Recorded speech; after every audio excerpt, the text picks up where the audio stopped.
আমরা যখন যে কোনো হাসপাতালে যাই, হাসপাতালের এমার্জেন্সি গেট থেকে শুরু করে কেবিনে বা ওয়ার্ডে একটা সিট নেওয়া পর্যন্ত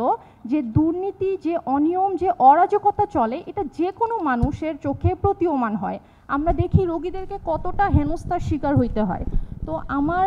আমি একটা মেডিকেল স্টুডেন্ট হিসেবে বা একটা সাধারণ জনগণ হিসেবে তাদের প্রতিনিধি হিসেবে বলতে চাই যে যত দ্রুত সম্ভব এবং কার্যকরী পদক্ষেপ নিয়ে এই হেনস্থাটা যেন আর না হইতে হয় যে কোনো রোগীদেরকে, সেই ব্যবস্থাটা আসলে নেওয়া উচিত। আমরা চাই চিকিৎসা সুরক্ষা আইন নামে একটা আইন প্রণয়ন করা হোক, যেখানে শুধুমাত্র চিকিৎসকরা না, চিকিৎসকদের সাথে সাথে রোগীদেরও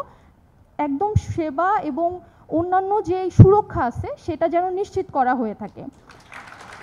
Bangladesh judiciary service, Bangladesh civil সার্ভিসের মতো যদি বাংলাদেশ হেলথ সার্ভিসের অধীনে বাংলাদেশের সমস্ত